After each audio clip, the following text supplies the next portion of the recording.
Good morning, everyone. I'm here to present the presentation management and outcomes in patients with dacroadenitis. Dacroadenitis is a rare disease with many different potential etiological possibilities, and it may be the initial and the only manifestation of a systemic disease. So the objectives of this study is to do the clinical presentation and management of non-tumor dacroadenitis in the Indian scenario. Coming to our materials and methods, it's a retrospective case series in a tertiary care referral institute in North India, and we've collected patients from January 1998 to June 2018. In all these patients, a complete ophthalmological evaluation was done.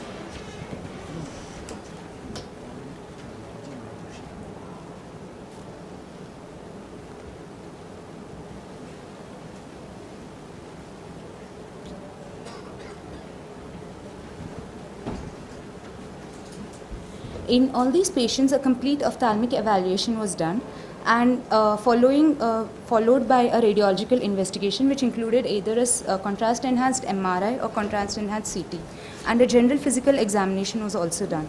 Hematological tests, TB panel, and rheumatoid workup was done in all these patients to find the cause of dacroadenitis. And in patients on whom we could not reach to the etiological cause, we've done a histopathological evaluation, which was either an FNAC or a biopsy. This was done in 10 of our patients. We have a total number of 13 patients who presented to us with dacroadenitis and 19 eyes, of which most of them were females, that is 84% females. And there were 7 unilateral presentation and 6 bilateral. The median age was 40 years, ranging from 14 to 56 years, and the duration was of 3 months, a median duration. The most common presentation was dry eyes, and followed by proptosis and S-shaped deformity. Coming to the sequence we followed, we had patients with known systemic illness at the time of presentation, that is one patient of Still's disease. And in this patient, we had treated the patient for dacroadenitis due to Still's disease. And those who did not have systemic involvement, we went ahead with a TB panel, which involved all the MON2 tests and TB PCR and interferon alpha. And in those who were positive, a pulmonology consultation was done, and in whom one patient was diagnosed sarcoidosis and 4 were equivocal. In all the equivocal patients, we went ahead with a histopathological evaluation, of which 4 turned out to be tuberculosis.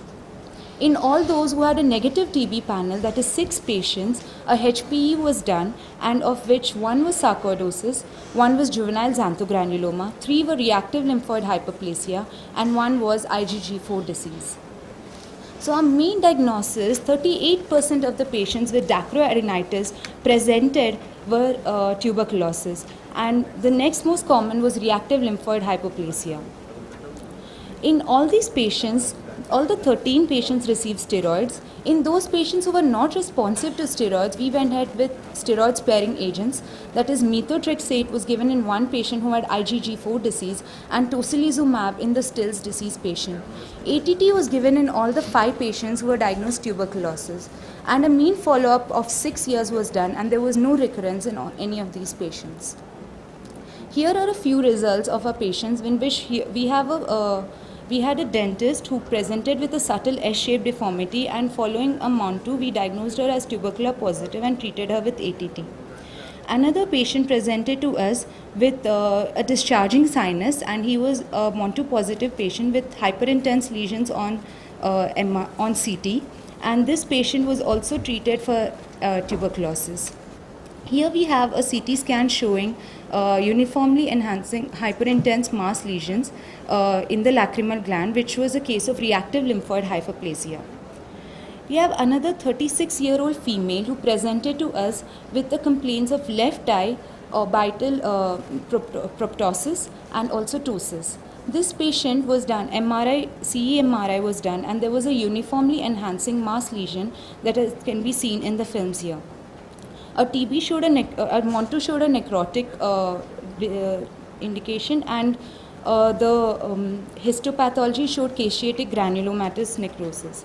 So a patient was given ATT and steroids for 6 months, following which she had resolution of her symptoms. These are all the results of my patients, which show that most of these patients were tubercular positive. So coming to a discussion, TB dacryoadenitis is 10% among the orbital tuberculosis. And in a country like India, where it is endemic, we have to keep tuberculosis as a differential diagnosis.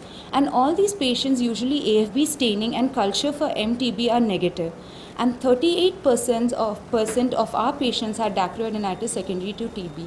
They all received ATT followed by steroids. Please conclude. This is a comparison that shows us that tuberculosis is one of the major cause of dacryoadenitis.